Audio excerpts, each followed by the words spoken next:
You know, for as long as I can remember, I have really loved puzzle games.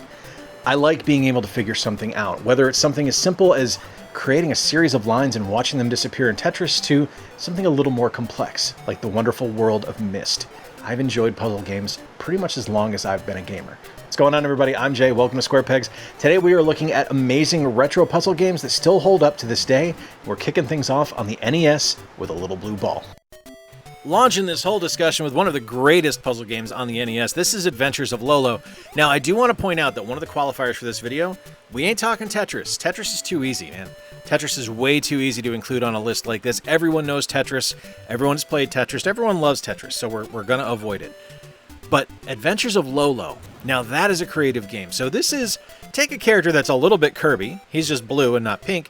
And you are manipulating him and moving him around a level, and you're able to have a limited number of shots in order to eliminate enemies that are on the screen. And that can be as low as 0 depending on what level you're on. And what you need to do is you need to go around, collect the different hearts, but when you collect all the hearts, that's when the enemies are going to activate. And you're going to have to avoid them in order to complete the level. Once you gather the treasure chest at the end after the enemies are activated, they'll be eliminated and you'll be able to move on to the next one. It's deceptively challenging. Like looking at it at its surface, like a top-down bird's eye view, it looks incredibly simple, but the more you play it and the further into the game you get, the puzzles get increasingly more difficult. The challenge escalates and just ramps up and ratchets up continuously, but the game itself is wonderful and charming and fantastic, and it's an absolute home run from HAL Laboratories. I wish I had played Mania when it originally launched, because I think this would have been an all-timer game for me. I absolutely love it now. And it's plain to see why. It's a Shigeru Miyamoto game, but it's free of the constraints of what has to be in a Mario title. So he was really creative and really free to do whatever he wanted. And what we got was a really interesting puzzle game where you play as a mole, and you have to dig under the earth to find your way through different mazes to make your way through the levels. It's great. You're able to trap enemies, you're able to roll them over with giant boulders and stuff like that. It's a very clever game. And to this day, it's something that, for an original Game Boy game, still plays incredibly solidly. You can see all the benchmarks of creative Miyamotoism here. The characters are great, the music is great, the level designs are solid. It is super fun. Absolutely love Mania.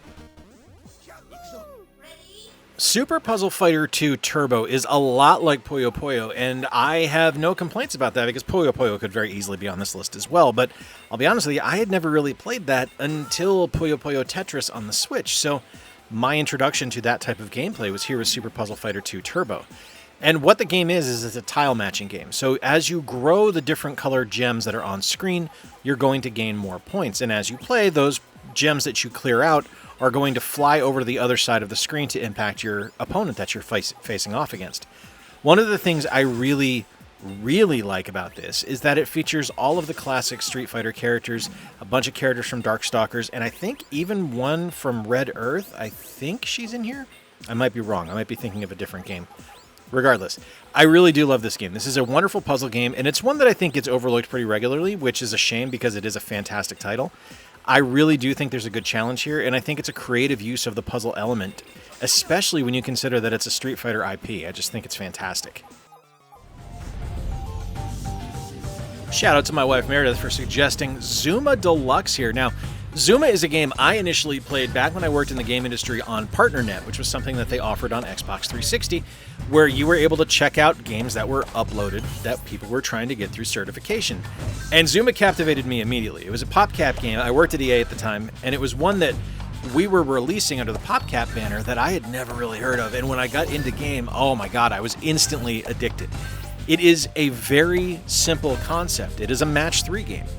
And the thing that really gets you is that it all of a sudden changes it by having it be almost a twin-stick shooter, where you have to manipulate the frog guy in the middle of the screen and he shoots a marble across the screen into the other marbles, and if it collides, it sticks. But if you match the colors, it will clear them out, and you can create chains that will draw the endless train of marbles backwards until you're able to clear them all out to complete a level. It's a fantastic game. I love this one. This is one that I loved on the 360. This is the Steam version you're seeing here. Yep, I've bought it multiple times. Love this game, though. Absolutely fantastic title, and one of the most, unheralded puzzle games of all time. I've discussed my love of Kwirk on the channel in the past. The punk rock tomato, the ultimate curiosity game when it was originally purchased for me. This is one my mom got for me for Christmas one year, and I had no idea what I was going to be getting myself into because I had never heard of it. I just knew the cover was ridiculous. It was a punk rock tomato. And what it is it's an incredibly simple and endearing and excellently fun block sliding game where you need to move blocks around to be able to make your way out of a level. It's incredibly simple. Like, even down to the graphics, it is a very simplistic game. This could be like a 1-bit title. This could just be a simple 1-bit title, but the gameplay itself is spectacular. It is one of those games that I just really enjoy, and I love going back to from time to time because I just think it's an absolute blast to play. I remember playing The Lost Vikings when I was a teenager, and I was really confused by it at the time because I was not a big puzzle gamer in my early teen years. I was far too interested in fighting games and sports games. But as I grew older, The Lost Vikings is something that I really loved, and it was one that I really got into on the Game Boy Advance port of this title, but I've grown to love both the Sega Genesis and the SNES versions, this being the SNES one here. The idea behind this game is you control 3 different Vikings, each of which has a different ability. One can run really fast and knock down barricades and different enemies, one carries a sword and a bow, and one has a shield that it can use to kind of slowly fall down from a great height or use to block projectiles coming in. And you need to make sure that you're working in tandem and using your characters kind of logically to set up step by step how you're going to proceed through a level. So you need to make sure you're using teamwork. It's a brilliant game that you need to kind of, as you advance through, really test your creativity on how you want to proceed through each level. It's a fantastic game. This is originally made by Blizzard, back when they were not Blizzard, they were a different company, but they eventually became Blizzard. Love this one, though. If you haven't played it, I strongly urge you to do so. So I accidentally discovered Krusty's Super Fun House last year when I did my Simpsons ranking video. Link on screen right now if you've not seen it. I do encourage you to check it out. That was a really fun video to do. I had a lot of fun on that one. There's a lot of Simpsons games out there. And Krusty's Super Fun House is one that I completely avoided when I was younger. I am so sad that I did, because this is such a wonderful puzzle platformer. You need to move Krusty through the different levels, and you need to manipulate the environment in order to get the rats to the rat squisher that Bart is manning, because you need to kill all the rats, of course. That's, it's The Simpsons. You gotta, destroy and dismember, engulf in flames. That's just how it works. Shout out to Jason Mantzoukas from Taskmaster. I really do think, though, that this is one of those games that is just under a lot of people's radar, because it's a clever game using an IP that I think a lot of people would have overlooked, because there were some stinker Simpsons games back in the day. This one, though, this one's awesome. You should really check out Krusty's Super Fun House. A Boy and His Blob, at first blush, might just look like a classic platformer, at least a rudimentary one, because I will admit, it has not aged terribly gracefully the older it gets. It does look a little rough around the edges, but the thing that I loved about this game was the creative use of the gameplay element of the jelly beans, because they were used to solve puzzles in this different platform levels that you went to. You needed to stockpile jelly beans, and you needed to utilize them to transform your blob into different objects to be able to advance quickly through the game. It's one that I have legitimately never beaten. I'm very bad at the game, but I was just absolutely blown away by the charm of the title when I was younger, and I love it still to this day. So much so that the Way Forward remake on the Wii, I believe back in 2010, 2011, something like that, is one of my favorite titles of all time. But this one here, the original on the NES, it's still something that I love to this day. Bouncing over to the Neo Geo Pocket Color now, and this is Crush Roller. And the thing I love about Crush Roller is it's a very creative way to do a maze puzzle game. Because the core concept of the game is you need to avoid the enemies, but you need to avoid the enemies while also covering up the empty spaces on the board with paint. You're basically pushing a giant paint roller.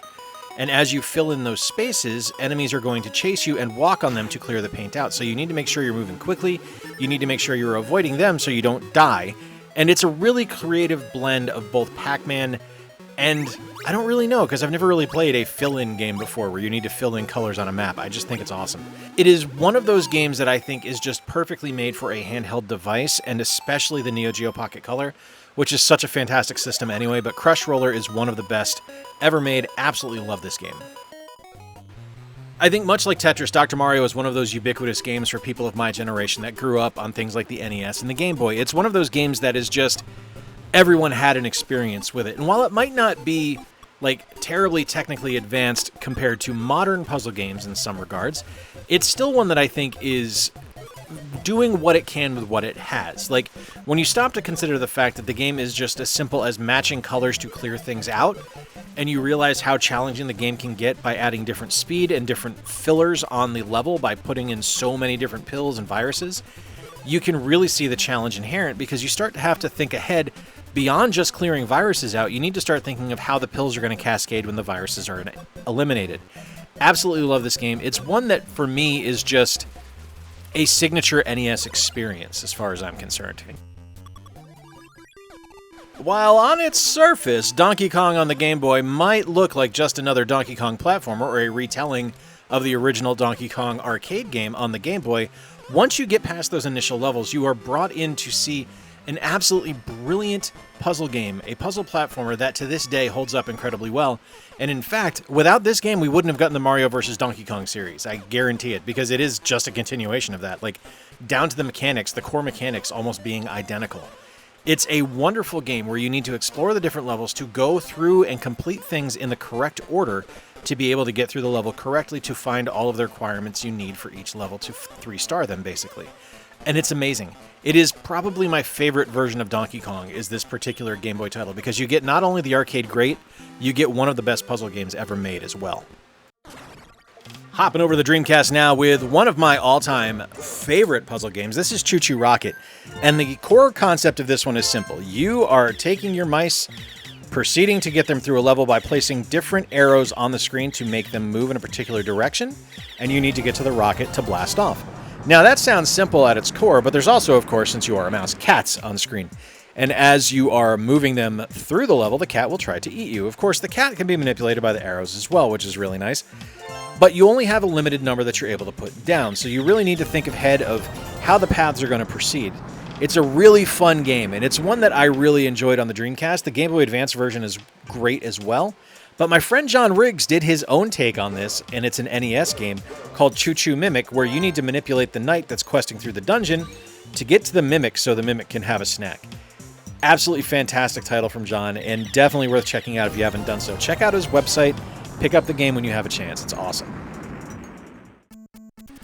I loved Kickle Cubicle when I was younger. It was one of those games that I just thought was incredibly creative, and it was such a simple concept to kind of wrap your head around. You moved around the level, you froze enemies, and you kicked them into open space to fill in blocks so you could proceed further onto the level to collect different items.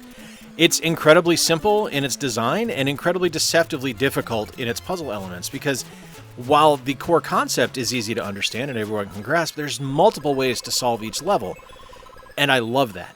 It's one of my favorite NES games. It's one that I really, really enjoyed when I was younger, and it's one that holds up incredibly well to this day. It is kind of like a picture-perfect puzzle game for me from back in the 8-bit days. I absolutely love it to this day. Okay, so when I talk about puzzle games, I need to make sure that I talk about one that I actually worked on, and that is Henry Hatsworth in the Puzzling Adventure. I could also talk about Superman Returns on the Game Boy Advance, but that game is just Sudoku. That's all it is. It's just a Sudoku game. But Henry Hatsworth in the Puzzling Adventure is, to this day, and I maintain this, the greatest DS game you've never heard of. It is a challenging platformer that has some of the best platforming gameplay on the DS on it, as well as a fantastic Match 3 puzzle game, and both of them are happening at the exact same time. So as you're playing the puzzle game, the Match 3 on the bottom is going to continue to scroll on the bottom screen, so you'll need to hot swap between the two of them in order to clear out the different blocks, lest they go through the bottom of the screen and up onto the top screen to inject enemies into your platforming game. The platformer is already challenging enough, so adding more enemies does not make the game more exciting. It actually makes it significantly more difficult. This is legitimately my favorite game I worked on. I am so infinitely proud of this title, and it's something that to this day I look back fondly upon, and it's the one I suggest to folks to play of the things that I worked on. Now, of course, there's also Fight Night Round 2, Round 3, Mirror's Edge, stuff like that, but for me, Henry Hatsworth is the end-all be-all of great games that I worked on, and it is my favorite puzzle game of all time. There you have it, some of my favorite retro puzzle games. I want to thank my wife for giving me some ideas and my friend Corey for giving me some ideas on this one as well. Awesome suggestions from them. I mean, I wasn't even thinking of Lolo. Like, Lolo was just completely out of my head, and Corey suggested that one. Thank you as well to Meredith for including Zuma, which is a different type of puzzle game, but one I really enjoy. Let me know in the comments down below your favorite retro puzzle games. I'd love to hear from you. If you enjoyed this video, click the thumbs up. The engagement helps the channel out. Click subscribe if you really enjoyed it. And hey, if you want to check out more videos like this, where I look at retro games that still hold up to this day, check out the playlist on screen right now. Till next time, folks, I've been Jay. I appreciate you spending a little bit of time with me. Thank you so much for being here. Until next time, remember to play more games, stay square, and take care. I'll talk to you soon.